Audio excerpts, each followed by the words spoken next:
An investigation found that some Google apps automatically store location data, even if you've shut that function off. In other words, they know where you are, always. Yeah. Joining us now, Steve Hilton, host of The Next Revolution on the Fox News channel. Steve, if I'm not mistaken, you don't have a smartphone. That's right.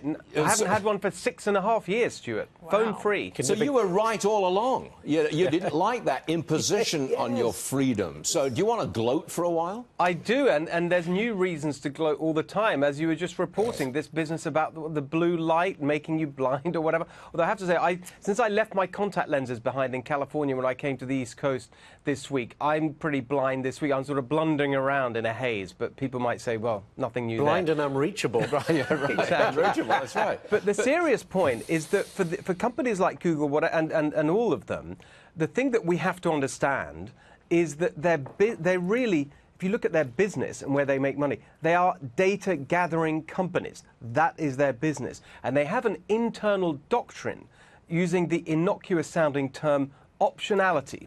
What optionality means is that they always go out to gather as much data as possible on everyone possible, not even knowing necessarily what they're going to use it for, but to give themselves the option further down the line of doing something with that data. That's their basic impulse, to gather data, and so we shouldn't be surprised at any of this. I agree with you. It's kind of Big Brotherish, though. That's the way it is.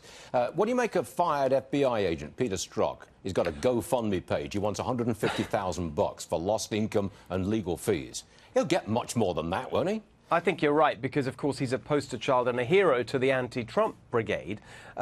Look, I think, like a lot of people, my reaction to this was about time, too. But the thing I'm worried about is that it's sort of left there, and in a way that the establishment think of this firing as a kind of sacrificial offering. See, we've dealt with the problem. In fact, my concern is that this problem goes much deeper than one rogue agent who behaved badly. I think there's an institutional issue there about how the FBI and the Justice Department and others behaved in the run-up to, and going to people like Brennan and Clapper throughout the establishment, who it seems to me really wanted to stop Donald Trump becoming president. Yeah. And so it's not just Peter Strzok. We mustn't just leave it here.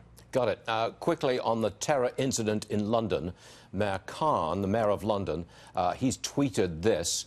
A man has been arrested after a car was driven into barriers outside Parliament. Police have confirmed that the incident is being treated as a terrorist act. All Londoners, like me, utterly condemn all acts of terrorism on our city. That's the most important part there. Is that a strong enough response to you, for you, Steve? Well, it's words, it's fine. They're the right words to say. I think the real issue is whether the authorities in the UK are acting sufficiently to follow up on, we'd use this phrase, lone wolf. The real problem, and this guy looks like he was that, very incompetent effort. The real phrase is known wolf. We saw then, in response to the previous attacks, that the British authorities have thousands of jihadis, in their own words, that they are aware of, but not tracking, not following, not monitoring. And I think that's the real issue. But they can't, can they, Steve? I mean, you really don't have the resources, ever, to track thousands and thousands of people 24/7. You can't do that. Well, Google can. We've just been talking about it to bring a nice sort of circle to the conversation. Good point, yeah. Neatly circled round, Steve. That's very good. Thanks very much for joining us, Steve. It's always a pleasure. See you soon. Good to see you. Yes, sir.